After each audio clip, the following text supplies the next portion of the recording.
what's the point? I got no reason to get up and do it. It's just not fair. There's nothing in the...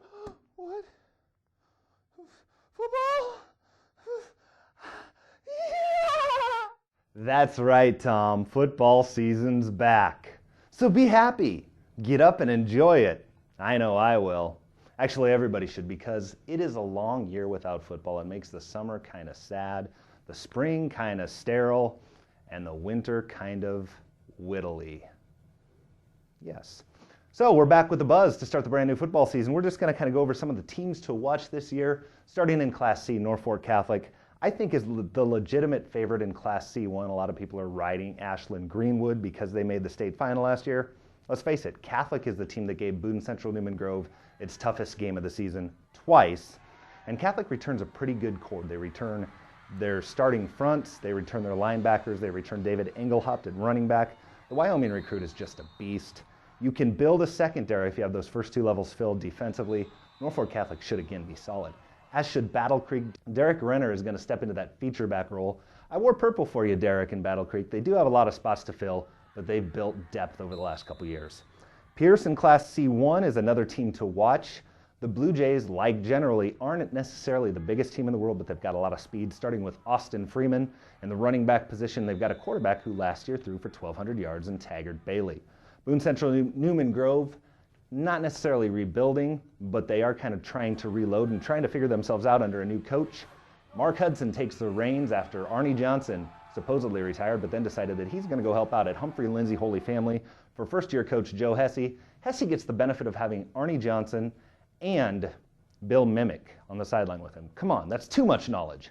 In Class D, a Class D1 team that most of the state right now is considering the favorite is Guardian Angel Central Catholic. A big reason that they're the favorite is the two Tanners, Tanner Ortmeyer, Tanner Haas. Tanner Haas actually missed most of last year, came back in the playoffs after rushing for over 1,000 yards as a sophomore. In 4 games, he hit 529 yards on the ground, and he is one of those Class D football players that is a rare breed. He's big, he's strong, he's fast, he's a load, and he's good. Another Class D1 team to watch, Neely Oakdale. The junior class at Neely Oakdale is absolutely phenomenal. They do have a couple seniors, though, running backs Garrett Allenmang and Marquise Granville, to go along with that junior class, which includes quarterback Grant White, receiver Chris Bentley, Tyson Bielitz, all sorts of talent for Neely Oakdale, 6-4 last year. They look like they could take the next step this year, and I do consider them a legitimate Class D1 state championship contender. In Class D2, the best team around this area right now, I'd have to say, is Humphrey St. Francis.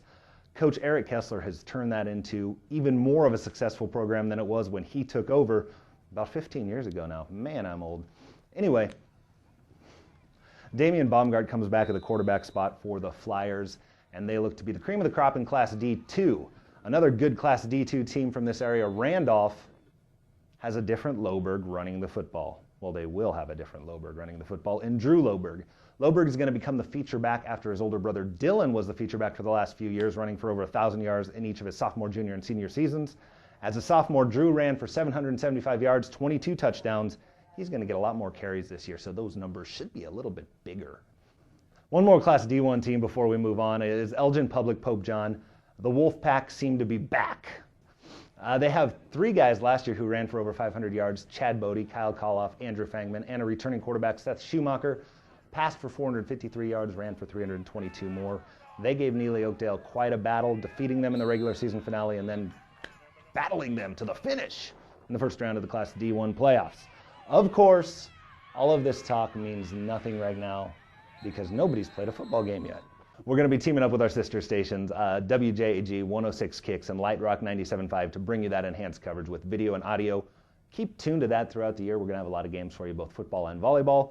Until next week on The Buzz, remember to eat your oatmeal, because if you don't, the milk in your pans is going to get soggy and your mom's going to tell you that your dad has no eyes in the back of his head, and that's not how he actually saw you for all those years. He's just kind of a jerk and wants to yell at you and uses any excuse as he can. Hey, that's the job of being a dad.